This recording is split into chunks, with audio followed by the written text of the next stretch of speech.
जो नस्लों का करे बंटवारा वो रहबर कौम का ढोंगी है। क्या खुदा ने मंदिर तोड़ा है या राम ने मस्जिद तोड़ी है। रख दिया इस धरती को, चांद सितारों का क्या होगा। नदियों के कुछ नाम रखे, बहती धाराओं का क्या होगा। शिव की गंगा भी पानी है, आबे जमजम भी पानी है। मुल्ला भी पिए पंडित भी पिए, पानी का मजहब क्या होगा। सुभान अल्लाह, सुभान अल्लाह। पूछो इन फिरका परस्तों से, क्या सूरज नया उगाओगे। एक हवा में सांस है सबकी, क्या हवा भी नहीं बहाओगे। मैं आया हूँ आप सभी लोगों को ईद की बहुत मुबारकबाद पेश करने के लिए।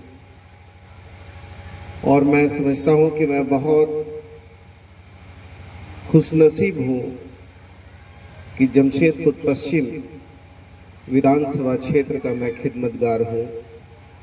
एक ऐसा क्षेत्र जिस क्षेत्र में एक ही सड़क में हनुमान जी का मंदिर भी है, उसी सड़क में मस्जिद भी है, उसी सड़क में गुरुद्वारा भी है और उसी सड़क में हमारा चर्च भी है। तो मैं समझता हूँ कि ये गंगा जमनी तहजीब का एक बेहद प्यारा, जोरदार तालियां होनी चाहिए इस बात पे। एक बहुत बेहद प्यारा एक नमूना है। और मैं समझता हूँ कि मैं इस क्षेत्र का खिदमतगार हूँ और मैं बहुत सौभाग्यशाली हूँ। साजिद भाई ने कहा कि आपके अंदर इतनी एबिलिटी है, इतनी एबिलिटी कहाँ से लाते हैं। साजिद भाई, ability is nothing without opportunity. आपने मौका दिया है, खासियत दिया, आपने मौका दिया तो हमने उस मौके का बेहतर इस्तेमाल करने का प्रयास किया।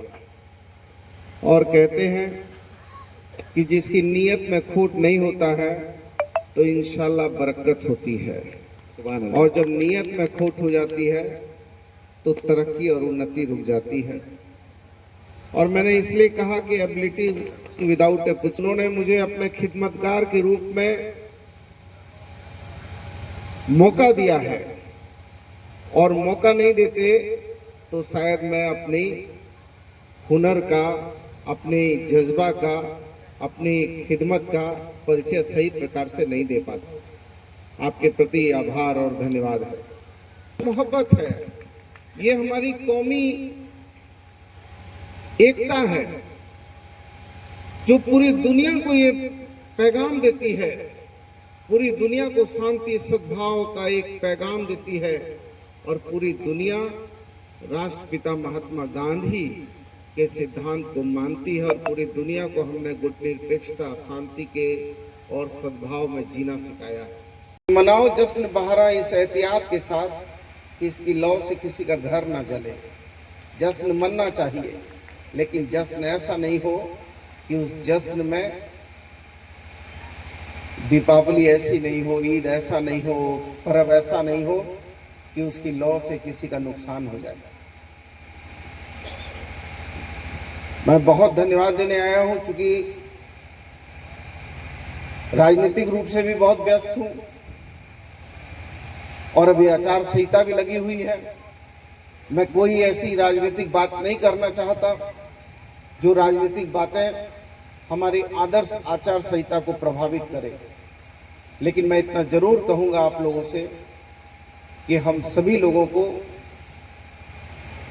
इस पाक महीने में जिन लोगों ने इबादत किया है और रोजा रमजान हमको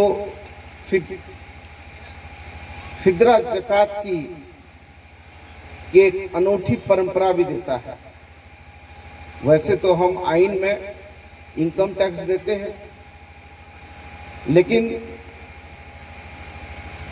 ये आइन में हम इनकम टैक्स देते हैं, लेकिन आप जो है फितरा ज़कात के रूप में अपने कीमती जो आपने कमाया है उसका कुछ प्रतिशत भी आप आवाम को देते हैं। और रोज़ा रमज़ान इतनी पाबंदी और इतनी पाक चीज़ों से जुड़ा हुआ है कि आप उस समय किसी को गलत अल्फाज भी नहीं कह सकते, किसी के तरफ गलत बात नहीं कह सकते, किसी के तरफ गलत तरीके से देख नहीं सकते। हर चीज़ में रोज़ा और रमज़ान का प्रतिबंध होता है। इसलिए बहुत इबादत के बाद आप जो है ईद मनाते हैं। मैं बहुत आपको मुबारकबाद देने आया हूँ और बहुत बहुत आपको ये कहने के लिए आया हूँ कि मैं आपका खिदमतगार था, हूँ और रहूँगा और हमेशा जोरदार तालियां हो जाए मंत्री जी के आपकी लिए। सेवा में लगा रहूँगा। और मैं कभी कभी ये भी कहता हूँ कि जो आज सियासी हालात हैं, मैं कभी कभी ये कहता हूँ कि now the present time politics is not commitment, it is a dirty management. So my nature, culture, work of pattern, living, thinking, thought, all is social. So I am not a leader, I am a social worker and I am doing social work because I know social work is the first foundation of a strong political base. इसलिए खिदमत का जो दायरा है ये बहुत बड़ा है और ये दायरा हिंदू, मुसलमान, सिख, ईसाई से ऊपर उठकर है। और मैं तो बहुत अपने को सौभाग्यशाली मानता हूं कि मैं मानगो के किसी भी इलाके में चला जाता हूं, चाहे वो हिंदू भाई हो, मुस्लिम भाई हो, तो मुझे लगता है कि मैं एक ऐसा वाहिद शख्स हूं जिसको सभी कौम के लोग पसंद करते हैं और प्यार करते हैं। बेशक जोरदार तालियां हो जाए हमारे हार्दिक अजीज नेता के लिए।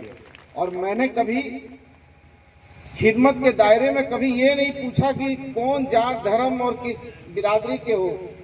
हम सिर्फ ये जानते हैं कि जो काम लेने वाला आदमी आया है उसका काम कितना जरूरी है और वो कितना मामला गंभीर है। आपने कुछ मसले मसाइल के बारे में कहा है, हमने उसको सुना है, समझा है, लेकिन चूंकि ये आदर्श आचार संहिता है उसमें कुछ भी बोलना हमारे लिए मुनासिब नहीं है। लेकिन आप समझदार हैं, हमारा इशारा समझते हैं। आपने जिन बातों को उल्लेख किया है उन बातों के संदर्भ में मैं जरूर बात करूंगा और प्रयास करूंगा